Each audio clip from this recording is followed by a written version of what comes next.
Hello and welcome to Golden Geography. Today we're going to be thinking a little bit about hazardous earth, a debating topic from the OCR A-Level Geography specification. We're going to be focusing on key question 2, which is what are the main hazards generated by volcanic activity? There are 2 sub-questions here and we'll look at those in turn. So we're going to start with 2A. There is a variety of volcanic activity and resultant landforms and landscapes. So we're going to start just by thinking a little bit about volcanoes, and I'm hoping that you have a little bit of awareness of some of the key features that we have in volcanoes. As you can see here, right at the heart they have a magma chamber, and that is the liquid that will come out of most volcanoes, not all but most. And that's part of the eruption that they have. At the top we have a crater, and we have very distinctively layers of ash and lava that build up the sides. There are other bits that are key in kind of creating the iconic volcanic shape, as you can see there, and also other hazards associated with it like volcanic bombs and ash clouds. The size and shape of volcanoes varies. There are tons of different types of volcanoes, absolutely loads. We've got just 4 here as an example, and the size and shape of volcanoes will vary very much because of the type of lava they have. And we'll talk about types of lava in a moment. But here we can see we've got shield volcanoes to start with. They tend to be very broad, very gentle slopes, and that's because they have quite a liquidy type of lava that's very runny, and it will cover large areas. Whereas if we go to the other extent, if we talk about cinder cones on the far right, their lava is very viscous, very thick, and therefore it doesn't run as far as a shield volcano. So it creates a much steeper sided volcano. And we've got lots of variations in between, but the size and the shape is very much dependent on the type of lava that we find in each of these different types of volcanoes. So as I said, have a good look, there's lots of them around.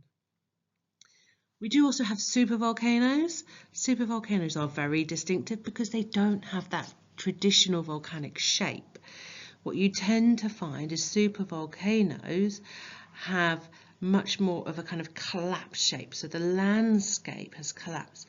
So if you look at the image that shows you the formation of supervolcanoes, you can see that there's been upwelling of magma in multiple places towards the surface. That upwelling has caused fracturing.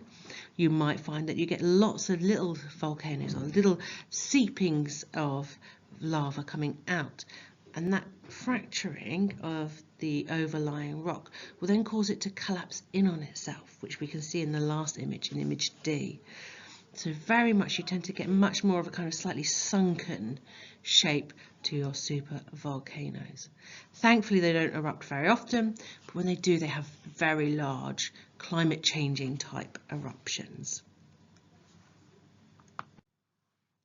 Here are a location of some of the world's best known. So Yellowstone in America is probably the best known, but it's not the only one. We have 6 here laid out for us. When we are looking at volcanoes, we need to think a little bit about how we can measure them and how we can compare them. And a way of doing that is using something called the VEI, Volcanic Explosivity Index. And this is a scale that describes how big an eruption or how explosive the eruption is. And it's a scale, a little bit like the Richter scale for earthquakes, and it is exponential. So that means the next level up is not twice as much, but 10 times as much in terms of explosivity. So if we have a little look, 0, 1 and 2, even up to kind of 3 are relatively small eruptions, probably predominantly lava based. So once you get beyond that, you get larger and then very large eruptions. In terms of recent history, Mount St. Helens was a 4, Mount Pinatubo was a 5. Those are the ones that we talk about. If you're looking for 7s, when we're thinking about those supervolcanoes. And Yellowstone is an example that we have scientific evidence of, but no actual experience. So, different types of eruptions. We have explosive eruptions, and we tend to find that these are associated with very viscous lava. So that thick lava that doesn't flow very far, and it tends to build up in the main conduit that feeds up to the crater, and that can then lead to gases building up, and eventually that pressure gets so much that it will explode and you get very big eruptions, very explosive eruptions. The opposite to that is effusive ones, and these are ones where the lava is very runny. Tend to find these associated with either fissure volcanoes or shield volcanoes, and here you don't get much gas built up, so therefore it's not explosive, it's just a kind of bubbly eruption, and you get lots of lava spreading over a large area.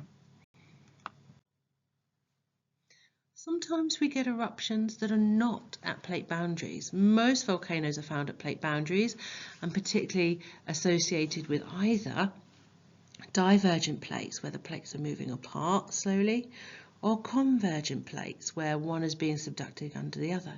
But occasionally we can find volcanoes that are not at plate boundaries. We can find them in the middle of plates, and they are associated with hotspots.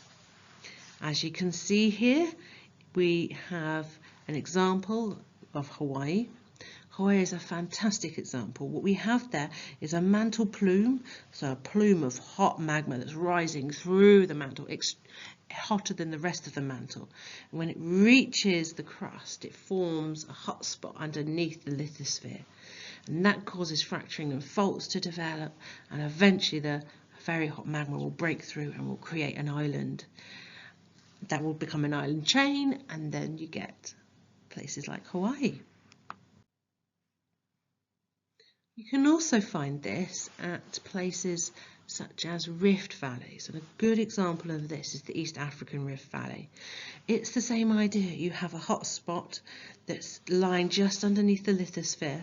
That hot magma causes fracturing above, but this time we're talking about continental plate, and that fracturing will enable volcanoes to form above it, and also the overlying plate to fracture and then collapse in. And it's that collapsing in that creates the valley element. So when you look at rift valleys, you do find faulting, you do find volcanoes, but it's the valley shape that's really indicative. 2b. Volcanic eruptions generate distinctive hazards.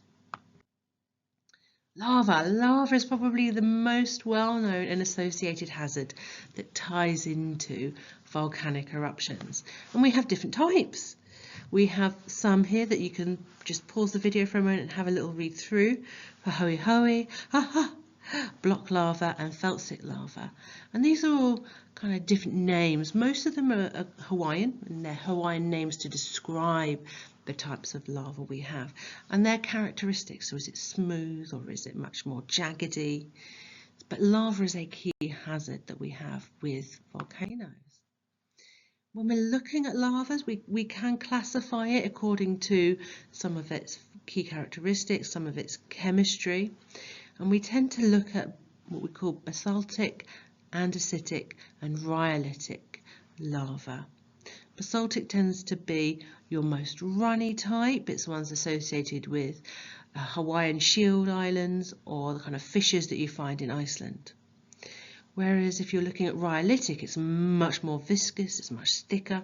It's kind of magma you'd find at somewhere like Yellowstone. Again, feel free just to pause the video and have a look at this table and think a little bit about some of those characteristics of different types of lava. Another hazard associated with volcanoes is pyroclastic flows. Pyroclastic flows are very fast moving. They are hot gases, hot volcanic matter, known as tephra, that moves really quickly. You're looking at kind of up to 700 kilometers per hour or 450 miles per hour down the side of a volcano. They tend to be where you have such large explosive eruptions that the eruption column collapses back down on itself and then flows down the side of the volcano. We can also get noxious gases associated with volcanoes. These are much more unusual and you can't really see them, but if you have a little look at the diagram, we've got two pictures, 1 and 2. One shows you the buildup of noxious gases between the bottom of the crater and the crater lake. So the crater lake is kind of acting a little bit like a duvet and trapping those gases. And then eventually when you get some sort of seismic activity, those gases are released and they're heavy, so they will flow down. Just like a pyroclastic flow, these noxious gases will flow down the side of a volcano.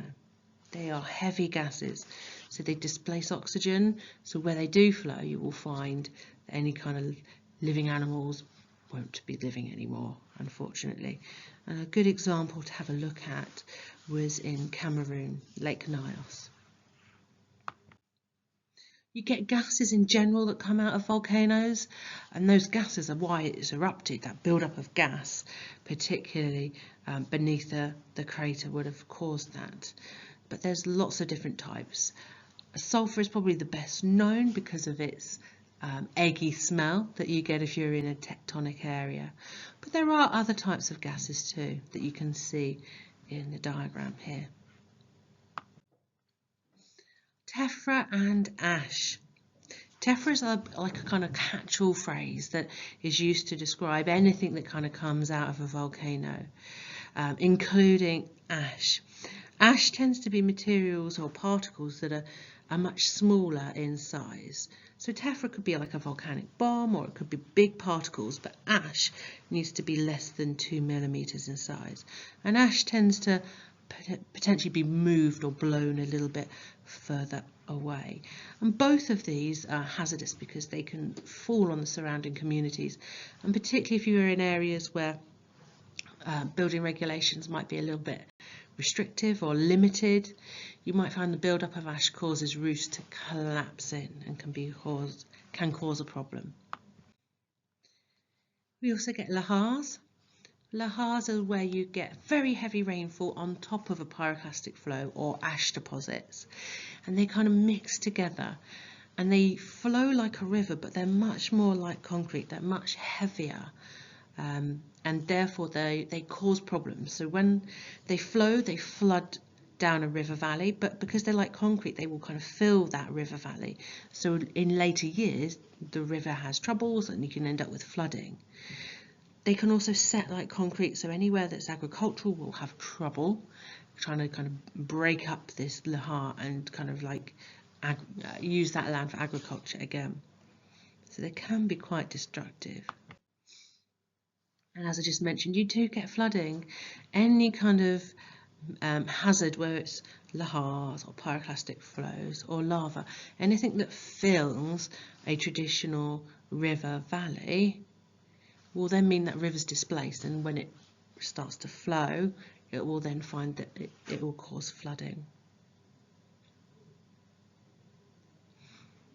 You can get flooding when crater lakes break, when the pressure of water, rainwater that's built up in the crater, puts too much pressure on the side of the crater and the crater cracks, and you can get flooding there. You can also get flooding where volcanoes and ice mix. So that volcanic eruption melting the ice and causing flooding. You can also get tsunamis associated with volcanoes. So those volcanic islands, whether they be like the Hawaiian Islands or whether they be on plate boundaries, subduction zones, if they have big eruptions, particularly lateral eruptions sideways, that causes landslides, if they are in an ocean environment, that landslide into the water will displace the water and cause tsunamis. Okay. Pause the video, have a little look at these key points, mark them green if you get that, amber if you want to need to have a little look again, or red if you just don't know and you need to do some more revision. So, rag your learning. Thanks for listening.